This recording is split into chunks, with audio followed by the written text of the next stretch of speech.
even when he's manifesting a body of a young age, still he has the potency and can perform all of the pastimes of any age.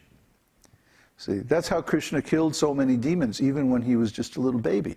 Putana, and, Shankhachuta, so many other devotees, so many other demons were killed by Krishna while he was still a baby. So if he can kill demons when he's a baby, then certainly he can dance with the gopis when he's 5 years old. See, he simply manifests a suitable form at the time when it's appropriate. And then afterwards he again becomes a young boy, and he comes back home and is like, "Mommy, where were you? I got lost in the woods." Right? Oh, okay, come on. Well, what are those scratches?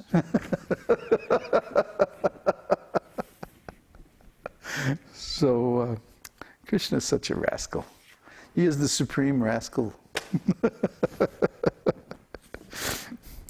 But when Krishna is a rascal, it's delightful and wonderful and transcendental. Then when we are rascals, then it's not so nice. So Krishna was beautiful because every part of his body was perfectly arranged without any defect. Such perfect bodily features of Krishna are described as follows. My dear enemy of Kamsa, your broad eyes, your rising chest, your two pillar-like arms, and the thin middle portion of your body are always enchanting to every lotus-eyed beautiful girl. The ornaments on the body of Krishna were not actually enhancing his beauty, but just the reverse. The ornaments were beautified by Krishna. A person is called mild when he cannot even bear the touch of the most soft thing.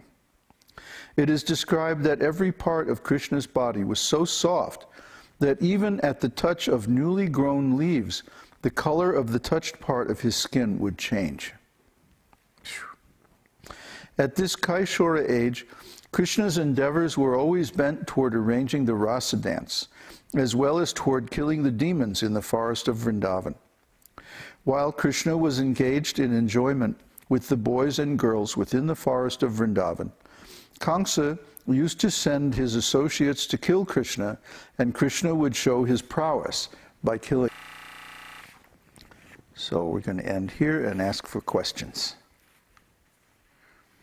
If nobody asks a question after all that, well then, you might as well check yourself into the hospital.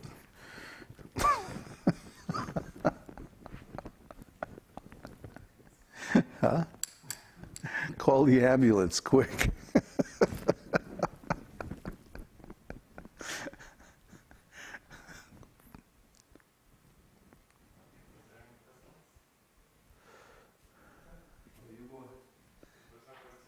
What?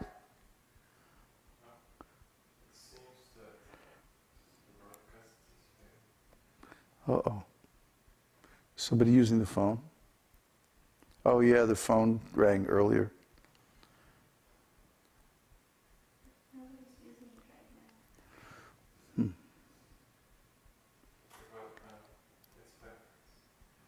right now. Okay. Are there any questions out there in internet land?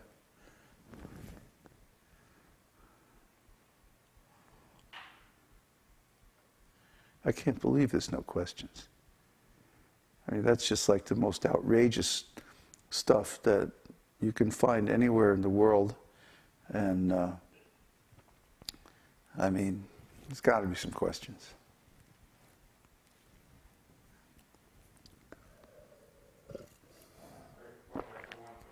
Okay.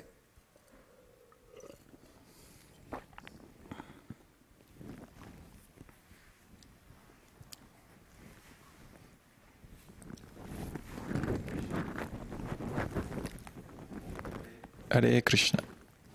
Okay, so when we are in this learning process and the neophyte stage and going through the higher stages, we are we study many pastimes of Krishna and like that, in which we feel attracted to some more than others, and like this. And then, for example, today I was reading a website which had like many devotional songs, and I was reading some of the songs by Rupa Goswami, which are very elevated. And I was reading. Well, I don't think it's important to go into details. The point is, many of these pastimes are so elevated that Prabhupada explains that we should always understand the most intimate pastimes of Radha Krishna by the eyes of the 6 Goswamis, by their scriptures.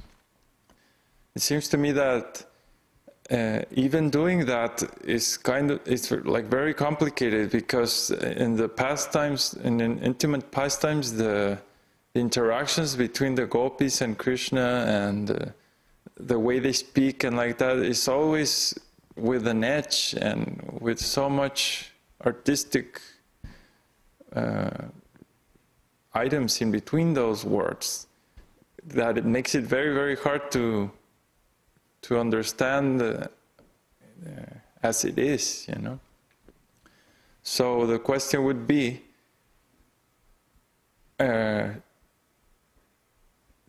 should we approach these scriptures only later on in the stages of bhava and measure if they're valid or not, in the sense of the translation might be bad, or there's something wrong by how much ecstasy or bhava it generates?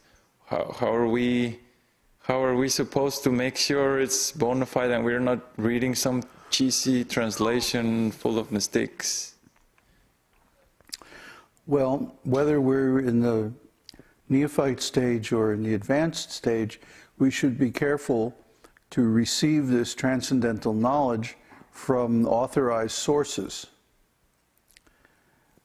And of course, the transcendental pastimes of Krishna, especially these pastimes with the gopis, are so extremely elevated that it's quite possible to mistranslate or misunderstand.